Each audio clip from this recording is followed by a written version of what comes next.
Um, Hey everybody, thanks for hopping on another Confessions of Two Dietitians, Nikki and Joanne. Hi, And everybody. we need to talk about change today. And what are you willing to change? Because obviously we are where we are because of what we do on the daily.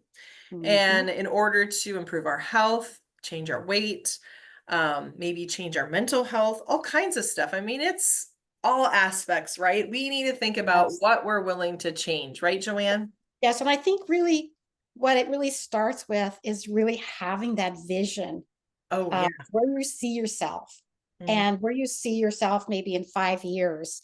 Paint a picture of that, maybe post it on, your refrigerator or whatever. Keep that in your mind mentally, that picture of where you want to be, where you want to go with your health and wellness. For me, it's like I want to be able to be playing pickleball when I'm in my 80s. I'm Right. just 55 now, but when I'm in my 80s, I want to be out there I love that. batting that ball around I on the love pickleball that. court.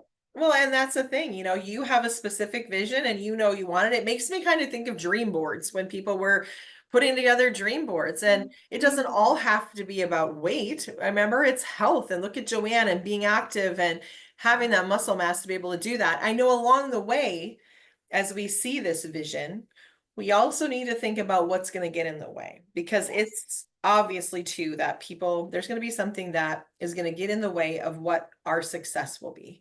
And that doesn't mean we're doomed. That doesn't mean we're not going to be able to do it anymore, or be successful. It's just how do we deal with those? So I guess that could be a spouse, that could be kids, that could be work, any of those things. Stress. Yeah. Yeah. School, stress, time Yeah. constraints, no time, all those obstacles. I think that's an important step. Once you identify that, then you can apply solutions to overcome them. But Exactly. write them Exactly. down. What are the obstacles that are preventing you from getting where you want to be? Right. And instead of just ignoring it, we all know what could be things that come along. And some of this stuff is going to be unprepared for. Like we're not going to know what's going to come in to be able to kind of set us off differently. That's just life, right? But by taking this time to maybe sit in the yuck a little bit, because some of this isn't all that great of a feeling. And I'm going to have another one I'm going to throw at you in just a second. But it's important for us just to kind of sit in that yuck, take a little quiet time. I feel like quiet time doesn't even exist anymore. We're always on our phones or doing something, we fill that space. But let you sit in that space, let yourself sit in that space and think about it. And the last thing I want to throw at you is what's going to happen if things don't change? That's right. And that one is probably the hardest and the Hard. one that hits the most or feels kind of yucky.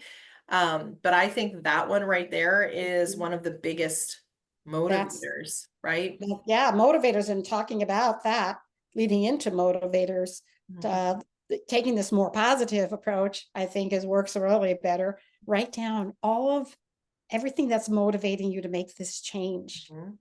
What is Yeah. motivating you? Yeah. Is it to be able to play on the floor with the grandkids? Like for Mhm. me, they will get up Yes. and down off the floor. Yeah.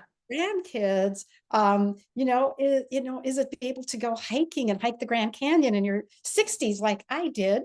uh Hmm. paint, think about that. What is motivating you to change? Do you want to have do you just want to feel better? Is it your health? You feel horrible, you just want to feel better. So Right. I love that, start Joanne. making the list, write that down, paint your vision, where you want to be, what's getting in the way, what's motivating you, and what happens if you don't change. I love all of that. And you know what? I feel like sometimes change is yucky and people freak out about change and they're not interested, but let's look at it in that positive aspect of what could life be like if you did have that change. So thanks for hopping on here today with us, you guys, and we'll see you next time when we do Thank you, more everybody. confessing.